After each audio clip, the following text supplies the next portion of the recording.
여러분들은 인간 관계를 하면서 어떤 덕목을 중요시 여기십니까? 어떤 사람과 함께 특별히 일을 할 때에 어떤 부분을 중요시 여기시는지, 어떤 분들은 아마도 예절을 중요시 여긴다고 하실 수도 있겠습니다. 한마디 혹은 행동 하나를 할 때 예의 바르게 한다. 혹은 어떤 분들은 친절함을, 어떤 일을 할 때 자상하게 하는 사람을 좋아한다. 혹은 일의 능률이 높은 사람을 좋아한다. 여러 가지 각자의 기준에 따라서 인간관계 또 사람을 판단할 수 있을 것입니다. 제가 이전에 함께 사역했던 한 목사님께서는 날마다 이런 얘기를 하셨습니다. 정말 사람에게 중요한 건 센스야. 그 사람이 얼마나 센스 있게 모든 것들을 파악하고 하는지가 중요한 것 같다. 이렇게 예전에 함께 사역했던 목사님이 하는 얘기를 들은 적이 있습니다. 사람은 누구나 상대방과의 인간관계에 있어서 센스, 즉 내가 생각하는 게 무엇이고 또 무엇을 느끼는지 알아주기를 원하죠. 그래서 그것으로 인해서 먼저 어떤 일들을 행해 준다거나 배려해 준다거나 이런 거를 싫어할 사람은 없을 것 같습니다. 오늘 사무엘하 14장에 말씀해 보시면은 저는 요압이라는 인물이 참 다윗을 모시면서 센스 있는 그런 부하였지 않았나 하는 생각을 하게 됩니다. 어제 함께 읽으신 14장 1절의 말씀을 다시 한번 보겠습니다. 스루야의 아들 요압이 왕의 마음이 압살롬에게로 향하는 줄 알고, 이렇게 14장의 말씀이 시작되게 됩니다. 세번역 성경은 왕의 마음이 압살롬에게로 쏠리는 것을 스루야의 아들 요압이 알았다, 이렇게 이야기를 하고 있는 것이죠. 왕의 마음이 어디로 향해 있는지 그는 요압이라고 하는 사람은 빨리 캐치하여서 그거에 맞게 어찌 보면 행동하는 사람처럼 보일 수도 있습니다. 사람이 다른 사람의 마음을 헤아리는 것이 분명 중요하고, 특별히 이 왕과 신하 간의 그런 사이에 있어서는 어찌 보면은 너무 살아가야 되는 처세술에 있어서 중요한 부분이지 않을까 생각을 하게 됩니다. 하지만 14장의 말씀을 우리가 종합적으로 놓고 봤을 때 요압의 이러한 행동, 우리의 눈으로는 센스 있는 행동처럼 보일지 모르고 또 어찌 보면은 성경이 그렇게 시작하는 것처럼 보이지만, 오늘 요압의 행동은 다윗으로 하여금 하나님의 음성을 듣게 하는 일, 그리고 하나님의 뜻을 구하는 일을 방해하는 그런 도구가 되어짐을 우리가 볼 수가 있습니다.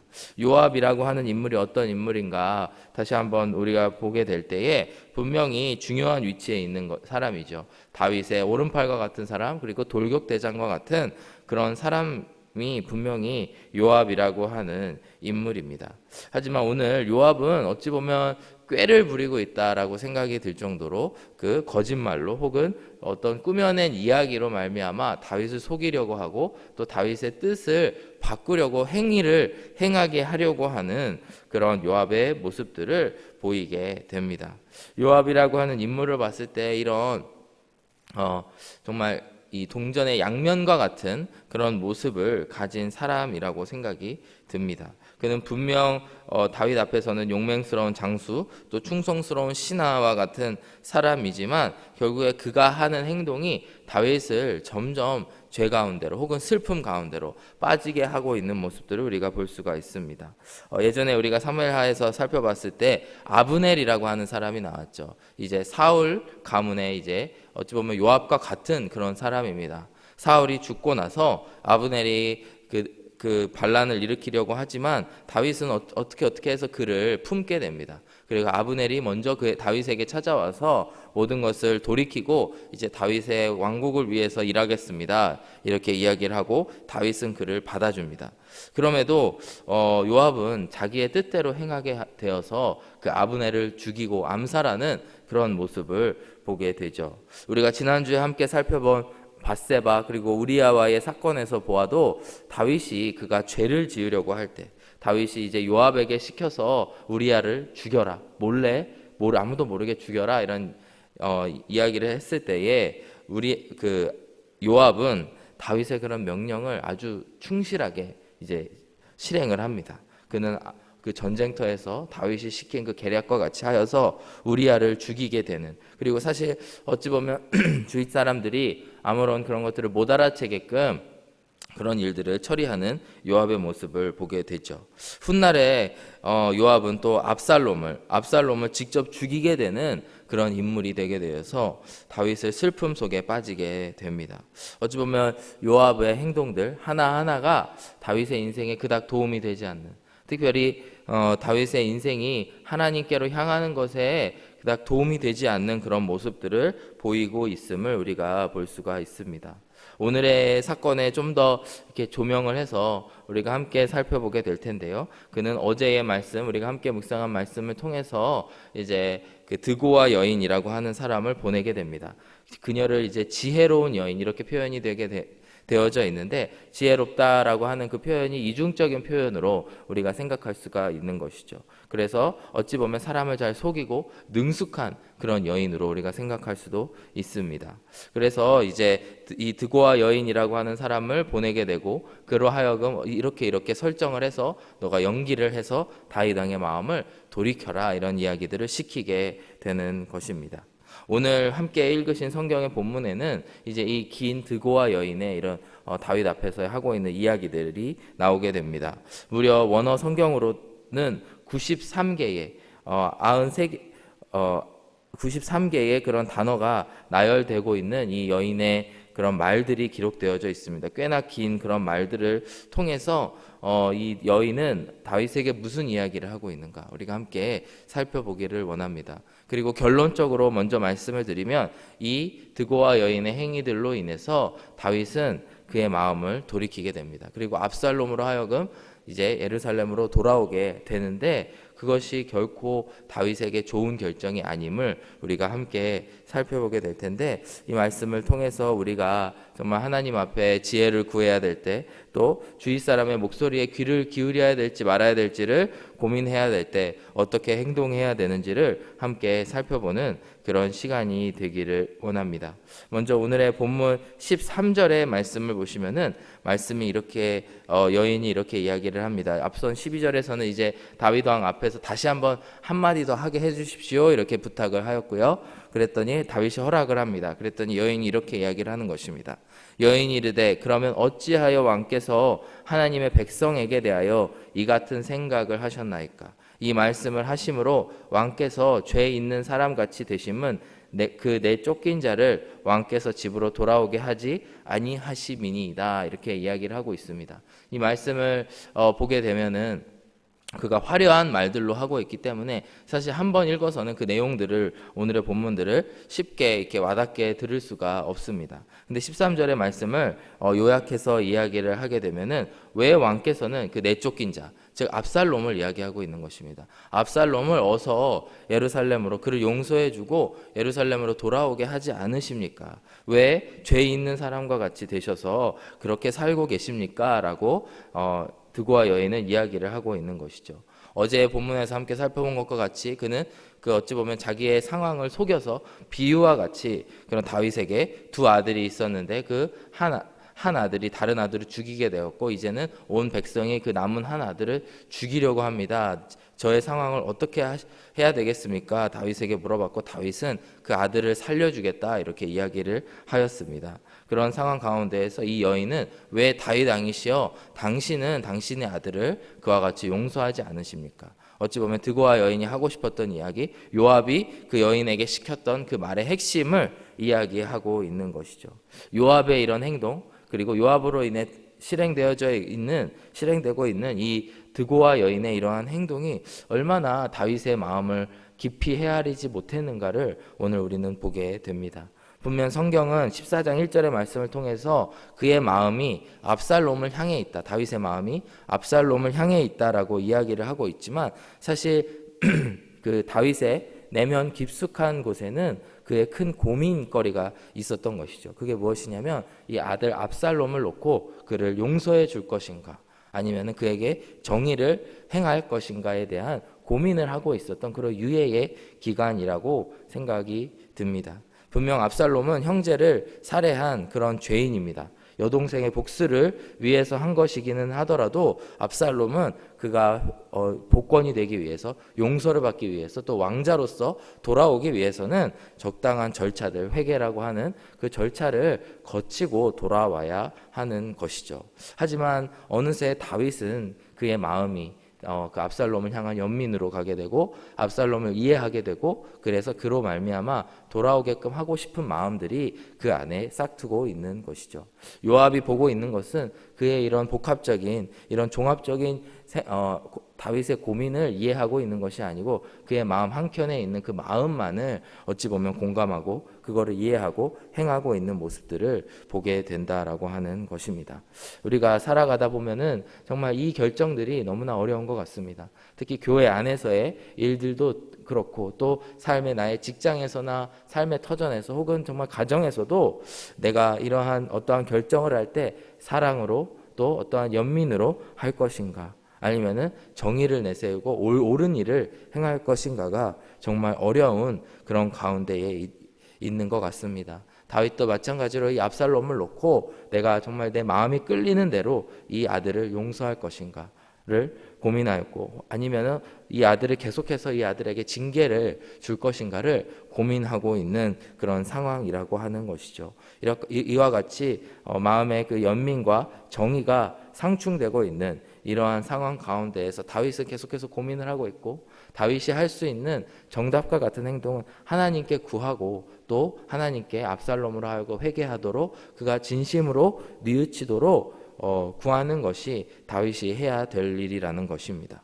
하지만 오늘 본문의 말씀을 통해서 보여지는 것은 이제 이 드고아 여인을 통해서 계속해서 드고아 여인이 다윗을 설득하게 됩니다. 다윗 왕이시여 당신의 아들을 용서하시고 돌아오게 하십시오. 어찌 보면 이것이 우리 인간적인 눈으로 봤을 때는 다윗의 마음을 헤아리는 것과 같고 센스 있게 다윗의 그런 마음속을 헤아리는 것 같은 모습으로 보일지 모르지만 이는 어찌 보면 살아계신 하나님을 바라보지 못하고 또 살아계신 하나님을 다윗이 바라보지 못하게 되는 장애물과 같은 그런 일들일 수도 있는 것입니다. 오늘의 본문 21절의 말씀을 보면은 다윗이 이 모든 것을 헤아렸지만 그가 마음을 바꾸게 되고 돌이키는 모습을 보게 됩니다. 왕이 요압에게 이르되 내가 이 일을 허락하였으니 가서 청년 압살롬을 데려오라 하니라. 어떠한 정당한 절차 없이 이 아들을 돌아오게 하고 있는 그런 다윗의 모습을 보게 되는 것이죠. 15절의 말씀부터 보시면은 다윗의 결정을 계속해서 촉구하고 있는 그런 이 드고아 여인의 말들이 계속해서 이어지게 됩니다. 이제 내가 와서 내 주 왕께 이 말씀을 여쭙는 것은 백성들이 나를 두렵게 함으로 당신의 여종이 스스로 말하기를 내가 왕께 여쭈오면 혹시 종이 청하시는 것을 왕께서 시행하실 것이라. 왕께서 들으시고 나와 내 아들을 함께 하나님의 기업에서 끊을 자의 손으로부터 주의 종을 구원하시리라 함이니이다. 당신의 여종이 또 스스로 말하기를 내 주 왕의 말씀이 나의 위로가 되기를 원한다 하였사오니 이는 내 주 왕께서 하나님의 사자같이 선과 압을 분간하심이니이다. 원하건대 왕의 하나님 여호와께서 왕과 같이 계시옵소서. 이러면서 다윗을 계속해서 설득하는 모습들을 보게 됩니다. 앞서서 14절의 말씀 우리가 읽지 않았지만 이 말씀이 이 드고아 여인의 말하고 있는 핵심을 이야기하고 있습니다. 우리는 필경 죽으리니 땅에 쏟아진 물을 다시 담지 못함 같을 것이오나 하나님은 생명을 빼앗지 아니하시고 방책을 베푸사 내쫓긴 자가 하나님께 버린 자가 되지 아니하게 하시나이다. 이 말을 이 드고아 여인의 14절에 있는 말을 보게 되면은 그는 분명히 옳은 이야기를 하고 있는 것 같이 보입니다. 우리는 필경 죽으리니 하나님께서 반드시 심판하실 그 날이 온다라는 이야기를 먼저 하면서요. 하지만 하나님은 생명을 빼앗지 아니하시는 분, 생명을 빼앗지 아니하시려고 방책을 세우시는 분, 즉 은혜의 하나님을 어찌 보면 사랑의 하나님을 이야기하고 있는 것이죠. 그러나 이 14절에 나오는 드고아 여인의 말은 그가 요압을 통해서 다윗을 설득하기 위한 어찌 보면 하나님에 대해서 왜곡하고 있는 그런 말씀이라고 할 수가 있습니다. 마치 우리가 욥기서에 보게 되면은 욥의 세 친구가 나와서 욥에게 다 옳은 소리를 하는 것과 같지만 그 내용들이 하나님을 깊이 이해하지 못하고 또 하나님의 마음을 깊이 알지 못하는 것과 같이 오늘 14절의 말씀에서는 드고아 여인이 하나님께서는 심판을 주시는 자이시지만 그가 원하시는 것은 생명을 뺏지 아니하시고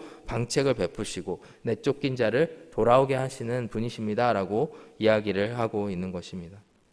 이 내용을 겉으로만 보면 우리가 이 사람은 어떤 사람을 용서해야 되고 사랑으로 품어줘야 되는 것처럼 이야기하지만 이 안에는 회개라고 하는 또 하나님의 정의와 공의라고 하는 아주 중요한 하나님의 성품과 덕목이 빠져 있는 그런 말들임을 우리가 볼 수가 있습니다. 이와 같이 다윗은 갈등하는 순간 이제 갈등하고 있는 그 사이에 이러한 드고와 여인의 설득을 받게 됩니다. 그리고 18절 이하의 말씀을 보면은 다윗이 놀랍게도 이것이 모두 요압의 그런 책략임을, 요압이 그 뒤에 있음을 간파하게 되고 그것을 드고와 여인에게 물어보게 됩니다. 18절에서부터 20절까지의 말씀인데요.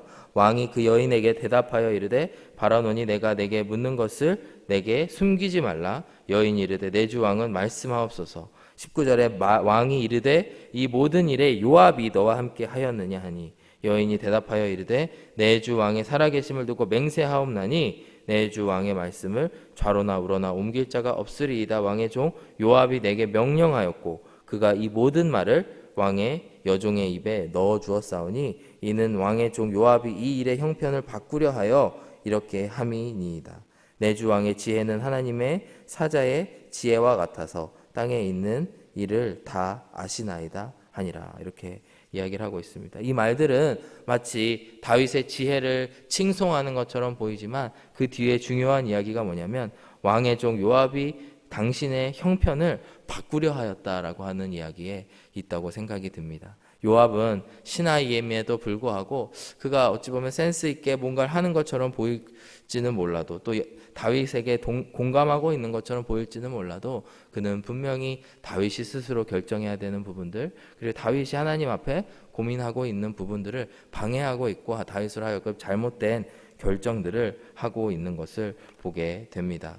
이와 같이 다윗은 이렇게 요압의 설득 그리고 드고와 여인을 통한 이 설득을 통해서 압살롬을 용서하는 것처럼 보이게 됩니다. 압살롬을 하여금 예루살렘으로 돌아오게 합니다. 하지만 그는 마음이 계속 마음 한켠에는 그를 완전히 용서할 수 없는 그런 부분들이 있어서 오늘의 본문 마지막인 24절과 같이 이야기를 그가 결정을 내립니다. 왕이 이르되 그를 그의 집으로 물러가게 하여 여기서 그는 압살롬입니다. 압살롬을 그의 집으로 물러가게 하여 내 얼굴을 볼 수 없게 하라 하매 압살롬이 자기 집으로 돌아가고 왕의 얼굴을 보지 못하니라. 여전히 24절의 말씀처럼 다윗은 압살롬을 향한 그 고민들을 가지고 있음을 볼 수가 있게 되는 것이죠. 우리는 결론적으로 알게 되지만 압살롬은 이후 아버지인 다윗 왕에게 반란을 일으키게 되고 다윗은 그로 말미암아 또 예루살렘에서 피난을 가게 되는 그런 일들을 경험을 하게 됩니다. 아버지인 다윗에게는 너무나 큰 그런 마음의 상처를 주게 되는 일들인 것이죠.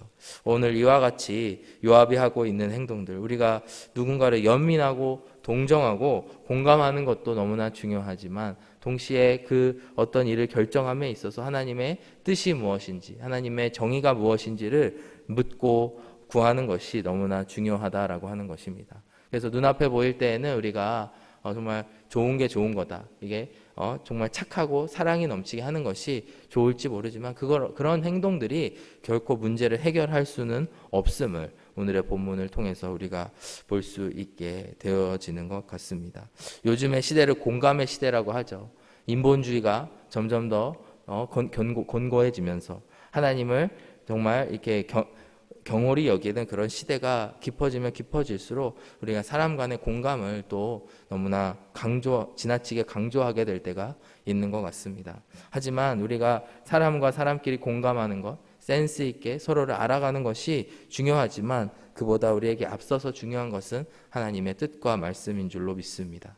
그리하여서 우리가 어떤 결정을 내릴 때에 하나님의 뜻이 무엇인지를 먼저 구하시는 그런 이 아침이 되어지기를 원합니다. 특별히 오늘의 본문을 통해서 눈에 자꾸 뜨게 되는 단어들이 있는데요. 그것이 뭐냐면 많은 문장들의 그 주어를 왕이라고 표현을 하고 있다라고 하는 것입니다. 18절의 말씀을 보셔도 왕이 그 여인에게 대답하여 19절의 말씀을 보셔도 왕이 이르되 20절의 말씀에서도 이는 왕의 종 요압이 이거는 이제 드고와 여인의 말이죠. 24절의 말씀을 보셔도 왕이 이르되 이렇게 이야기하고 있습니다. 사무엘서의 저자는 이와 같이 이 다윗을 묘사하면서 특별히 14장에서는 왕이 이렇게 너무나 무미건조하게 표현하고 있는 것과 같은 느낌이 들게 됩니다. 다윗은 이 14장에서 정말 이 모든 결정을 함에 있어서 하나님의 자녀로서 하나님의 뜻을 구한 것이 아니고 왕으로서 왕이 할 수 있는 결정들을 하고 있다라고 하는 것을 오늘 꼭 기억하는 이 아침이 되었으면 좋겠습니다. 우리가 오늘 아침에 다짐할 것은 주님, 나의 결정들은 모두 없애주시고 오직 내 안에 예수님만으로 충만해지는 그런 아침이 되게 하여 주옵소서. 그리하여서 내가 내리는 결정들이 정말 너무나 어렵지만 사랑을 베풀어야 될지 아니면 정의를 실현해야 될지 어려운 이 상황 가운데에서도 예수님의 뜻만을 구하는 이 아침이 되게 하옵소서. 구하시는 저와 여러분들이 되시기를 간절히 원합니다. 이 시간 함께 기도하겠습니다.